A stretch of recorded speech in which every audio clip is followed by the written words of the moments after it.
ಯಾರ ಮನೆಯಲ್ಲಿ ಪ್ರತಿ ವರ್ಷವೂ ಶ್ರೀ ಸತ್ಯನಾರಾಯಣ ಸ್ವಾಮಿ ಪೂಜೆ ಅಥವಾ ಗಣಪತಿ ಹೋಮವನ್ನು ಮಾಡಿಸ್ತಾರೋ ಅಂತಹವರ ಮನೆಯಲ್ಲಿ ದೈವಿಕ ಶಕ್ತಿ ಇರುತ್ತೆ ಮತ್ತು ಸಕಾರಾತ್ಮಕ ಶಕ್ತಿಗಳು ಸಂಚರಿಸ್ತಾ ಇರ್ತವೆ. ಕನಿಷ್ಠ ಪಕ್ಷ 3 ಅಥವಾ 5 ವರ್ಷಕ್ಕೊಮ್ಮೆ ಆದರೂ ಮಾಡಿಸ್ಬೇಕು. ಎಲ್ಲರಿಗೂ ನಮಸ್ಕಾರ. ಈ ದಿನ ನಾನು ನನ್ನ ತಮ್ಮ ಎದ್ದು ಎಲ್ಲಿಗೆ ಹೋಗ್ತಾ ಇದ್ದೀವಿ ಅಂತ ನೋಡ್ತಾ ಇದ್ದೀರಾ?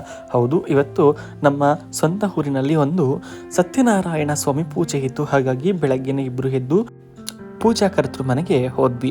ಹೋಗಿದ್ದ ತಕ್ಷಣ ನಾವು ಕಳಶಗಳನ್ನು ಇಟ್ಟು ಬಾಳೆಯಲ್ಲಿ ಹಾಕಿ ಎಲ್ಲವನ್ನ ಕೂಡ ಅವರು ಸಿದ್ಧತೆ ಮಾಡಿ ಇಟ್ಟಿದ್ರು. ಅದನ್ನೆಲ್ಲವನ್ನ ತೆಗೆದುಕೊಂಡು ನಾವು ಅಲಂಕಾರವನ್ನು ದೇವರಿಗೆ ಅಲಂಕಾರವನ್ನು ಮಾಡಿ ದೇವಿಗೆ ಸೀರೆ, ನಾರಾಯಣನಿಗೆ ಪಂಚೆಯನ್ನು ಹಾಕಿ ಮತ್ತು ನವಗ್ರಹವನ್ನು ಜೋಡಿಸಿ ಪುಣ್ಯಹವನ್ನು ರೆಡಿ ಮಾಡಿ ದೀಪಗಳು ಹೀಗೆ ಎಲ್ಲವನ್ನ ರೆಡಿ ಮಾಡಿ ಪೂಜೆಗೆ ಸಿದ್ಧತೆಯನ್ನು ಮಾಡಿಕೊಂಡ್ವಿ.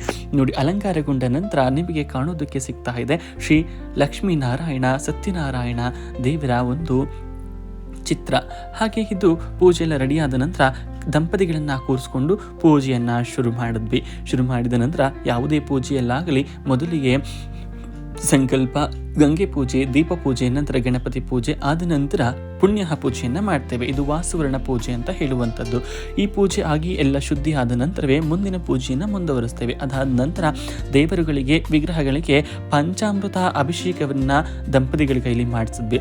ಅದಾದ ನಂತರ ಎಲ್ಲ ಪೂಜೆಗಳನ್ನು, ಷೋಡಶೋಪಚಾರ ಪೂಜೆಗಳು, ಅಂಗ ಪೂಜೆ, ಪುಷ್ಪ ಪೂಜೆ, ಪತ್ರ ಪೂಜೆ, ಅಷ್ಟೋತ್ತರ, ದೇವಿಗೆ ಕುಂಕುಮಾರ್ಚನೆ ಹೀಗೆಲ್ಲ ಮುಗಿಸಿ ಕರ್ತೃಗಳ ಕೈಲಿ ಮತ್ತೆ ಪೂಜೆಯನ್ನು ಮಾಡಿಸಿ ಕಥೆಯನ್ನು ಬೋಧಿಸಿ ನಂತರ ಮಹಾಮಂಗಳಾರತಿಯನ್ನು ಮಾಡಿ ದೇವರಿಗೆ ಒಂದು ನೈವೇದ್ಯವನ್ನು ಮಾಡಿ ಇರುವರ ಕೈಲಿ ರಥಾರತಿಯನ್ನು ಮಾಡಿಸ್ತಾ ಇದ್ದೆ.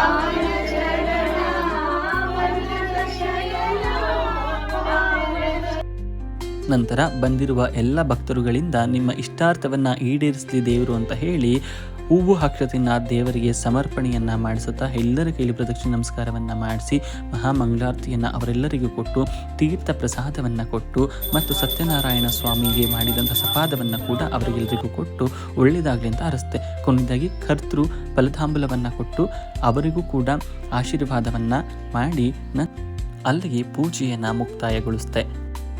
ಯಾರ ಗೃಹದಲ್ಲಿ ಅಥವಾ ಮನೆಯಲ್ಲಿ ಪ್ರತಿ ವರ್ಷ ಸತ್ಯನಾರಾಯಣ ಸ್ವಾಮಿ ಪೂಜೆ ಅಥವಾ ಗಣಹೋಮವನ್ನು ಮಾಡಿಸ್ತಾರೋ ಅಂಥವರ ಮನೆಯಲ್ಲಿ ದೈವಶಕ್ತಿ ನಿರಂತರವಾಗಿ ಇರುತ್ತೆ ಹಾಗೂ ಸಕಾರಾತ್ಮಕ ಶಕ್ತಿಗಳು ಸಂಚರಿಸ್ತಾ ಇರುತ್ತೆ.